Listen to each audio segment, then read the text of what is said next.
Hello guys, welcome back to my YouTube channel. So for today's video po, isi-share ko po sa inyo kung paano po natin mako-convert ng cash yung ating pera sa GCash, G-Credit.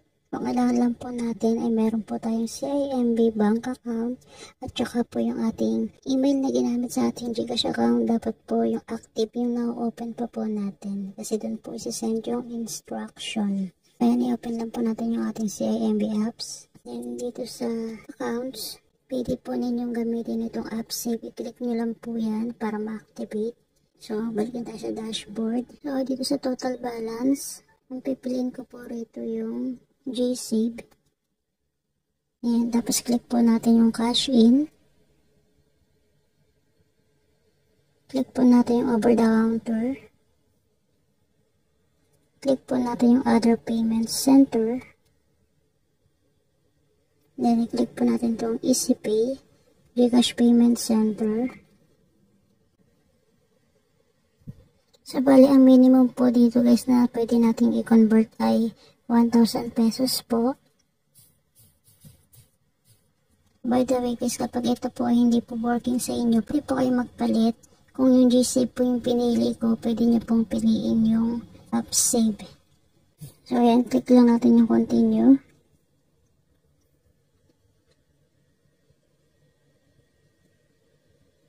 We sent you an email. So, ayun, punta naman tayo sa ating email dahil nag-send sila doon ng instruction. So, ayan guys, may email sa atin si DragonPay. So, i-click lang po natin itong link na binigay po nila. Ayan, pili lang po kayo ng browser na inyong ginagamit. Bale, ayan guys, nabigay sila ng generated barcode. So, copy natin yung reference number. Click po natin yung copy. So, ngayon pupunta naman po tayo sa ating GCash apps. So, click po natin yung bills. Click po natin itong payment solution. Then, search po natin yung DragonPay. So, ayan, yung DragonPay, click po natin. Ilagay po natin yung amount. Then, i-paste po natin dito yung reference number na kinapit po natin kaganina. Then, sa contact number po, ilagay po ninyo yung inyong mobile number. Then, yung email, optional, pwedeng lagyan, pwedeng hindi. So, ito sa yes, I agree, pwede natin checkan, pwede rin hindi. So, click na natin yung next.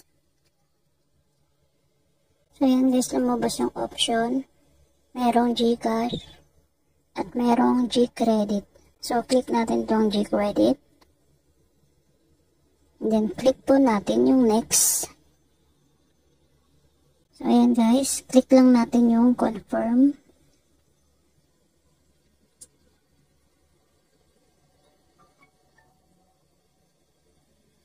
So, ayan guys, successful po. So, check naman po natin yung ating CIMB na apps.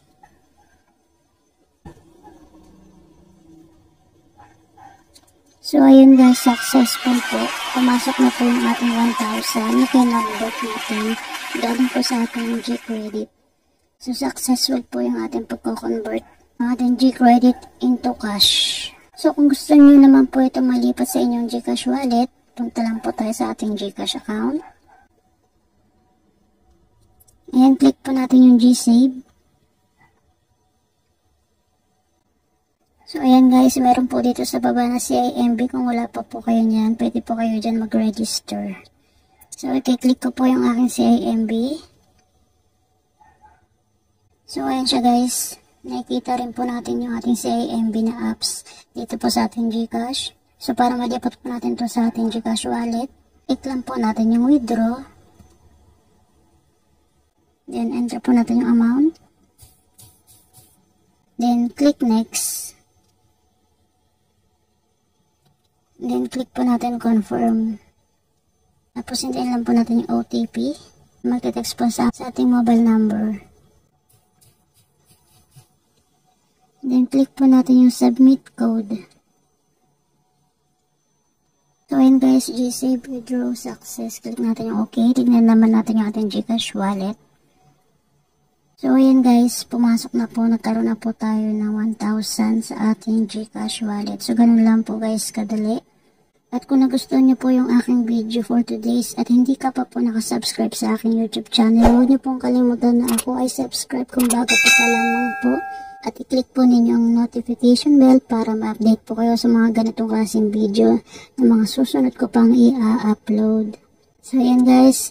Maraming salamat po sa inyong panonood. God bless and have a nice day.